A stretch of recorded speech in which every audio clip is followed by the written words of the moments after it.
au fur et à mesure de la discussion. Alors, nous allons poursuivre avec les oratrices et orateurs de groupe, et nous commençons par le groupe du Rassemblement national avec Monsieur Frédéric Weber. Non, pardon, allez-y. Madame la Présidente, Messieurs les Présidents, Monsieur Martin, je tiens à revenir sur vos propos liminaires, puisque vous disiez effectivement que la censure faisait peser une incertitude. Ce qui est moins incertain, c'était la catastrophe économique assurée si ce budget était adopté. Le MEDEF a exprimé d'ailleurs ses réserves concernant le projet de budget 2025 présenté par le gouvernement Barnier. Vous estimiez, Monsieur Martin, que ce budget faisait porter trop fortement les économies sur les entreprises avec des mesures structurelles et durables qui pénalisent toutes les entreprises, et je suis tout à fait d'accord avec vous.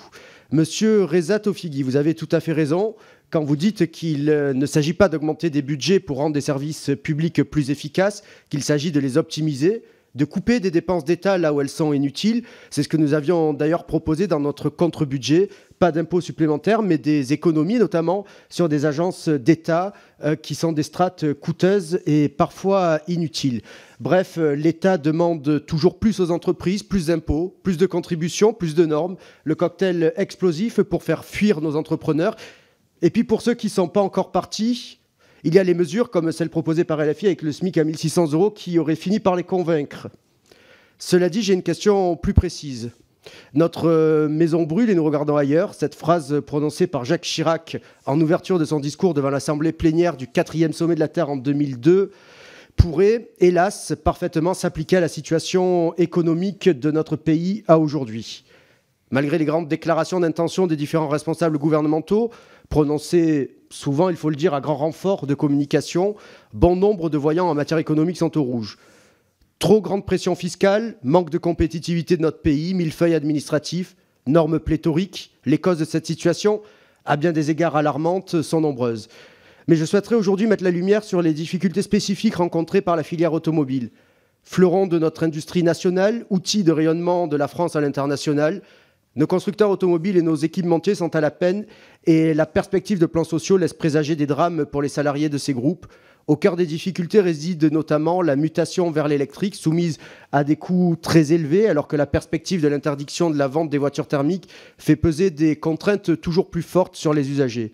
Face à la concurrence bien souvent déloyale en provenance de la Chine, au coût de l'énergie, aux charges très fortes pesant sur des entreprises, quelles solutions préconisez-vous pour permettre à nos constructeurs automobiles et équipementiers de rester concurrentiels et, in fine, de pouvoir préserver l'emploi sur notre sol national? Je vous remercie. Je vous remercie. Donc, pour 1 minute chacun, je vous en prie, Monsieur Martin, Monsieur le Président. Alors, je vous rejoins en partie. Et je pense qu'on a effectivement, à travers la stratégie qui a été adoptée par l'Union européenne pour l'industrie automobile, presque la caricature de ce qu'il ne faut pas faire, mais qui vaut pour d'autres dispositifs publics, y compris français. Je pense aux profondes erreurs qui ont été commises s'agissant de la filière logement en France. Et donc ça renvoie à cet impératif, si vous me permettez, que nous partageons, je crois, tous les trois, d'études d'impact en amont de toutes les décisions qui sont prises par les pouvoirs publics. D'évidence, mais c'est vrai pour le ZAN, c'est vrai pour la ZFE, c'est vrai pour l'obligation de rénovation thermique des logements, d'évidence, il n'a pas été mesuré l'impact économique, l'impact social, l'impact territorial que pouvaient avoir ces politiques. S'agissant spécifiquement de l'automobile, j'évoquais tout à l'heure le fait que le MEDEF était très actif au niveau européen, avec des lueurs d'espoir, notamment sur CSRD, CS3D, devoir de vigilance, taxonomie, etc., etc. Mais je dois le dire, beaucoup sous la pression des Allemands. On est très bien, nous, avec nos amis du BDI allemand. Pardon ? Ouais. Là, on fait pas de bien. Alors, la réalité, c'est qu'on est en train de rentrer dans le mur, notamment avec les amendes dites café que les constructeurs européens vont devoir acquitter parce que proportionnellement, ils ne vendent pas suffisamment de voitures électriques. La réponse, quelle est-elle ? Elle est de réinterroger, je dirais, cette stratégie, en tout cas son calendrier, de prendre des mesures, le cas échéant protectionniste, le cas échéant, parce que je développerai si vous le souhaitez plus tard, je pense que ce serait une profonde erreur de nous replier sur nous-mêmes, de sorte qu'on permette à l'industrie automobile européenne de s'adapter et d'accompagner les transitions, y compris sociales. Merci à vous. Est-ce que vous souhaitez réagir, Monsieur Reza Tofigui ou Monsieur Picon? Allez-y, je vous en prie. Alors,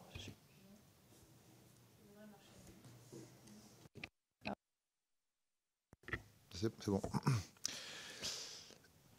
Peut-être juste dire que, en effet, la façon dont ça a été fait en Europe, et notamment l'absence d'études d'impact, et de s'assurer que c'était une bonne décision, aujourd'hui, on l'a subi, mais qu'on subit aussi l'absence de visibilité en France sur les budgets, notamment par rapport aux achats de voitures.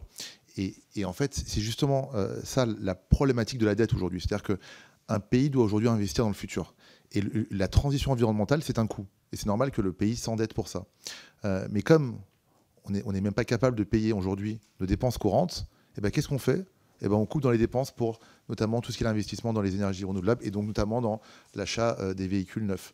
Et donc c'est bien ça quand je dis que l'État doit investir sur le futur et pas sur des dépenses courantes.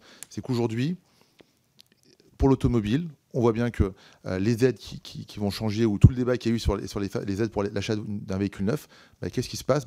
Le consommateur, à la fin, il n'a plus les moyens d'acheter une voiture électrique. Je vous remercie, Monsieur le Président Picon. Je vous rends du temps, Madame la Présidente. Ah bon. Eh bien, d'accord. Ceci dit, nous avons vu, par ailleurs, nous avions vu, parce qu'on avait auditionné Mobiliance, on avait vu d'ailleurs que la filière automobile, il y a énormément aussi de TPE qui font partie de cette filière automobile. Mais je me permets de la souligner. Oui, non, mais bien sûr, mais c'est en redite de ce qui vient d'être exprimé voilà. sur en grande partie. Ça me permettait juste de préciser ça, Merci. qu'évidemment, on en est bien conscient. Voilà, pour le